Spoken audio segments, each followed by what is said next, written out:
Ashraf Hakimiin taphataa cimaa Afrikaa bara 2025 jedhamuun badhaafame. Taphattoonni fi gareen Morocco badhaasa Confederation kubbaa miilaa Afrikaa kaaf qopheesse kana keessaa walakkaa injifatanii jiru dabalata qabna.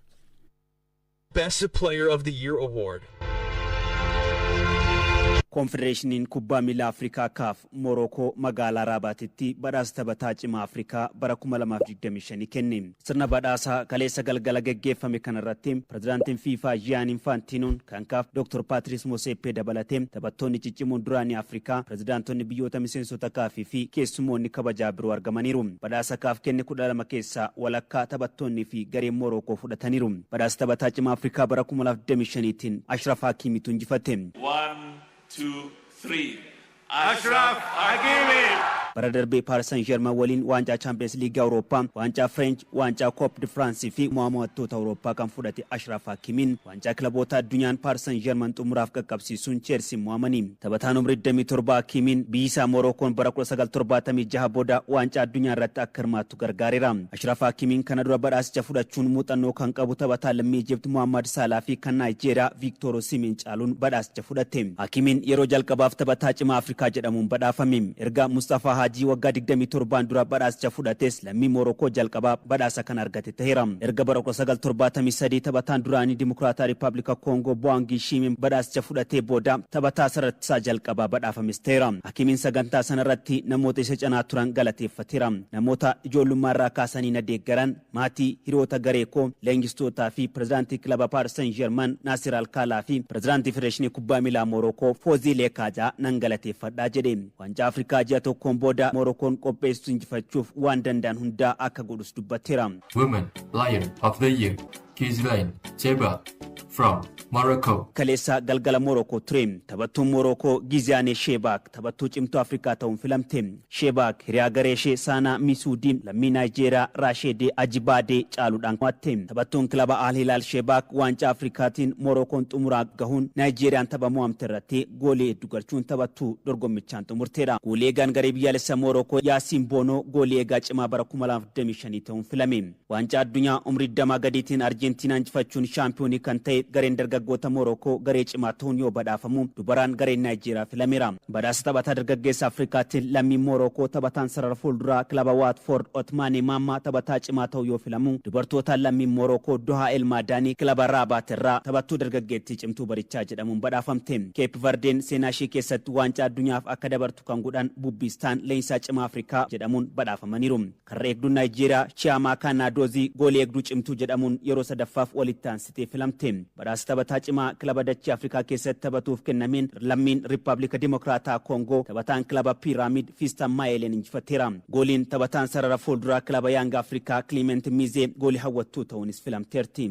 For his trust from the first time he signed me. It's been 5 years now that we've been together.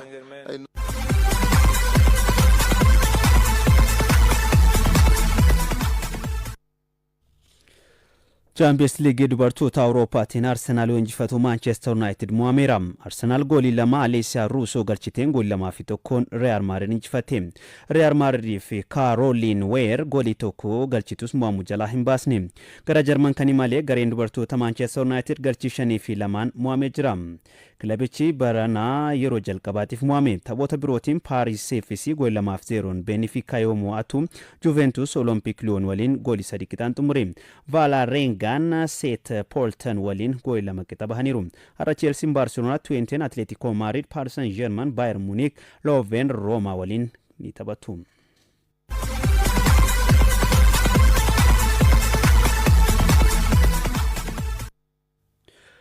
Paul Pogba waggaa lamaan booda taphasaa jalqabaa torbee kana keessa taphata jedhame. Taphataan duraanii Manchester United Paul Pogba waggaa lama booda sanbata dhufu gara direetti ni deebi'a jedhame.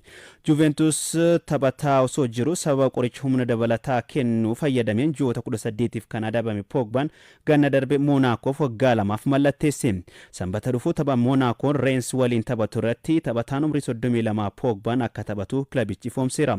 Sababa miidhamaan hanga ammaatti Monacoof kan hin taphanne Pogba yeroo xumuraaf waggaa lamaan dura tapha Juventus Napoli waliin taphate irratti hiriire.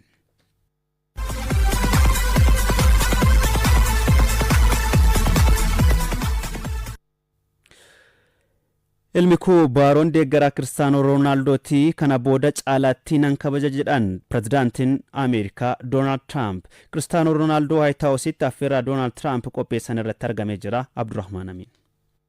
My son is a big fan of Ronaldo, wherever Ronaldo is here. Mootii Saudi Arabiyaa Muhammad bin Salmaan pirezidaantii FIFA Gianni Infantino fi Kiristaanoo Roonaaldoon affeerraa irbaataa Doonaald Tiraamp irratti argamaniiru. Kubbaa miilaatiin addunyaa irratti beekamtii olaanaa kan horate badhaafamaan Baalan d'Or shanii Kiristaanoo Roonaaldoon masaraa pirezidaantii Ameerikaa Doonaald Tiraamp Waayit Haawusitti argameera. Waggaatti maallaqa taaksii irraa bilisa ta'e doolaara miiliyoona 200 kilaba Saudi Arabiyaa Al Naasir irraa kan argatu Roonaaldoon mallaqa kana kilabichaaf taphachuu qofaaf osoo hin taane iddoo deemetti ambaasaaddara kilabichaa ta'uun gargaaru isaanii. Roonaaldoon masaraa mootummaa Ameerikaatti argamuun affeerraa irbaataa irrattis hirmaateera. Affeerraa irbaataa kana irratti pirezidaantiin Ameerikaa Doonaald Tiraamp kabaja Roonaaldoof qaban ibsaniiru. The Fox News akka gabaasetti Doonaald Tiraamp yaada dubbatan keessaa inni xiqqaan baaroon deeggaraa Kiristaanoo Roonaaldooti amma Roonaaldoo waliin wal argaa. Kanaanis kabajni abbaasaaf qabu kan duraaniitii ol akka dabalu nan abdadha jechuun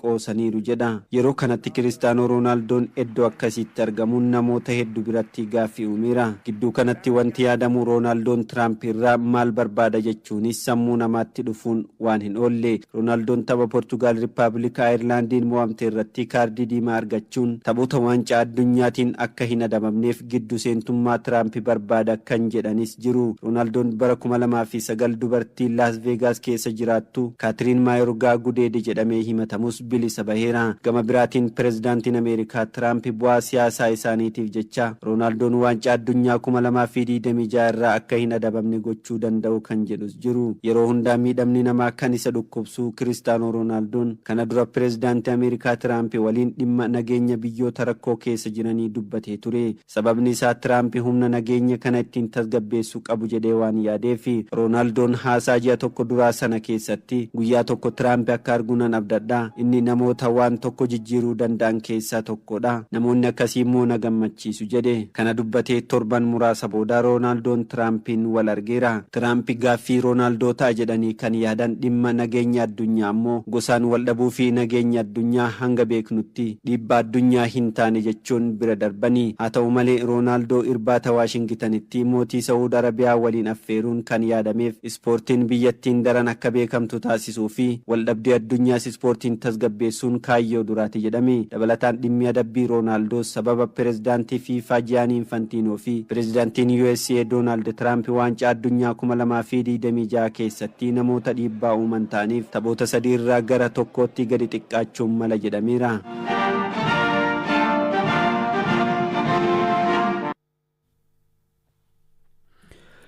Premier League England torbeewwan shanan dhufanii guyyoota 24 keessatti morkii cimaa taasifamuun imala kilaboota baranaa kana keeku jedhamaa jira. Dursaa liigichaa Arsenal kilaboota waancaa isaa waliin morkatan Manchester City, Chelsea fi Liverpool caalaa taphoota jajjabootu eeggata. Abubakar Abdallah. Such quick feed. Oh, that's outstanding. Premier League England taphoota internaashinaaliin booda sanbata dhufurraa eegaluudhaan morkiiwwan ciccimoon itti fufu. Taphoonni torbeewwan shanan itti aanan keessatti taphataman qabxii liigichaa waggaa guutuu kan akeekuu danda'an jedhamaati jira. Guyyoota 24 dhufan keessatti taphoota liigichaa 50 taphatamaniin liigichaan yeroo taphoonni itti heddummaatani. Taphatee liigichaa jijjiiramuu fi kan cimanii ba'an itti mul'achuu kan danda'an ta'uu barreessaan kubbaa miilaa Premier League England Alex Keblin dubbata. Xumura muddee yeroo ayyaana bara haarawaatiin dura guyyoota 24 keessatti taphoonni torbee shanii ni taphatamu. Premier League England bara darbe yeroo kanatti torbee 11 booda kilaba sadaffarra turee fi 12ffarra ture jidduu garaagarummaa qabxii afur qofatu ture. Garuu torbee 16ffaatti garaagarummaan sun gara qabxii 7tti bal'ate. Yeroos Chelsea qabxii gaarii argatee sadarkaa isaaf yoo fooyyessu Crystal Palace liigicha keessaa gadi bu'uu dhabuudhaaf sodaa keessa seeneeti ture. Newcastle imalli gaariin isaa kan itti jalaa laafaa dhufeedha. Bara namoota taphoonni sun irra deebu kan jedhu taphoota torbee shanan dhufaniitiin qabxii galmaa'antu murteessa.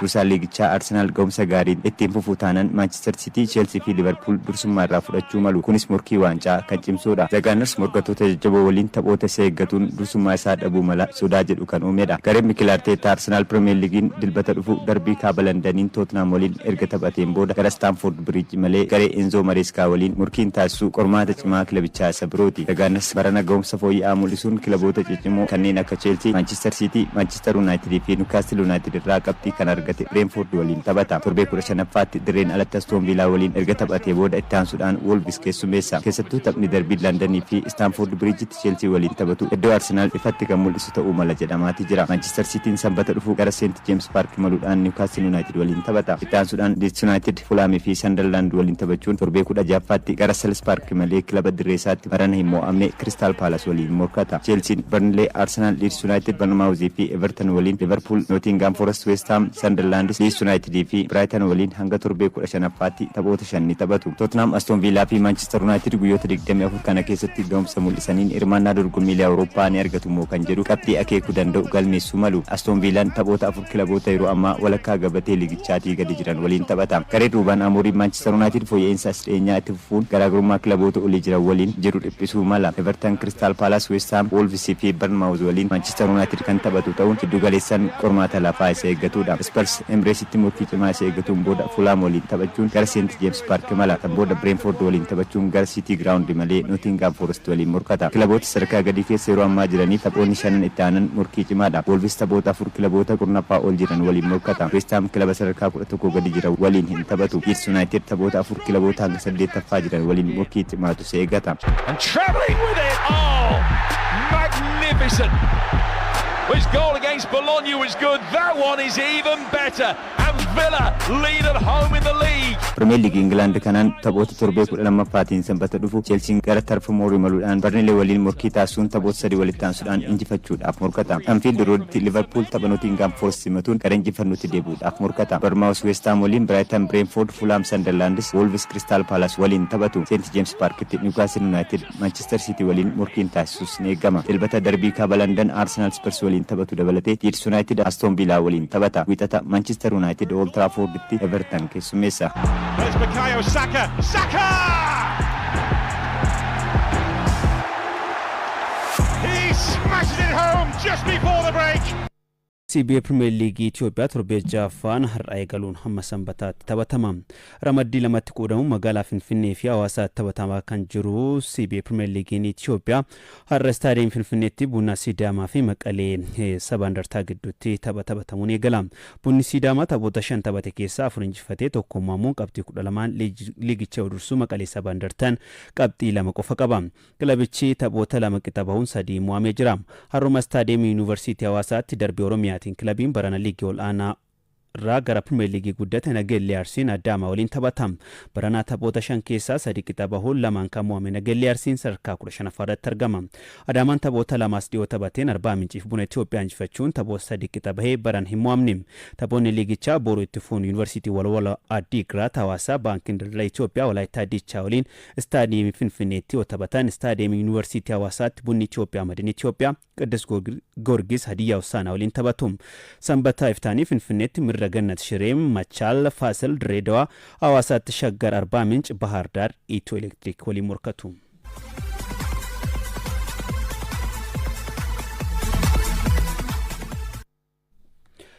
Taphoonni gulaalli waancaa Afrikaa umrii 17 gadi kan zoonii Seekaafaa boru Finfinnee fi Direedawaatti itti fuudhan taphatamu. Ramaddiyaa magaalaa Finfinneetti taphatamaa jiruun gareen biyyaalessa Itoophiyaa umrii 20 gadi boru sa'aatii 10 eegaluun Soomaaliyaa waliin taphatam. Garichi taphoota ramaddii 2 hanga ammaatti taphateen Sudaan Kibbaa galchii 4-1 Ruwaandaa goolii 2-0 injifachuun qabxii 6 ramaddicha dursaa jira. Ramadduma kanarraa boru sa'aatii 7 irraa eegaluun Keeniyaan Ruwaandaa waliin taphatti. Ramaddii kana Soomaaliyaan qabxii 2 Keeniyaa fi Sudaan Kibbaa qabxii 1-1 Itoophiyaatti aanu. Taphaa tokko qofa kan taphatte Ruwaandaan qabxii malee sadarkaa dhumaarratti argamti. Ramaddii istaadiyeemii Direedawaatti taphatamaa jiruun boru Jibuutiin Buruundii Ugaandaan Taanzaaniyaa waliin taphatu. Ramaddii kana Taanzaaniyaan qabxii 6 fi goolii qulqulluu 17 yoo dursitu Ugaandaan qabxii 6 fi goolii qulqulluu 13 sadarkaa lammaffaarratti argamti. Ramaddii kana Buruundii fi Jibuutiin akkasumas Sudaan qabxii tokko malee sadarkaa itti aanu qabataniiru.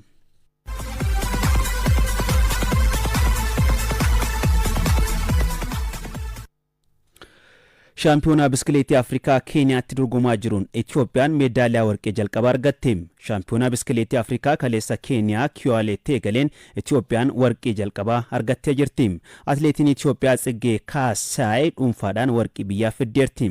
Bara darbe sa'aatii fooyyaa galmeessuun naasii kan argattee fi dorgommii daandii irraa afuraffaan kan xumurte Tsiggeen barana warqee fudhatte. Atileetiin umrii 17 Tsiggee Kaasaay guyyaa jalqabaan Itoophiyaaf warqee argamsiisuu kootti gammadeera jette.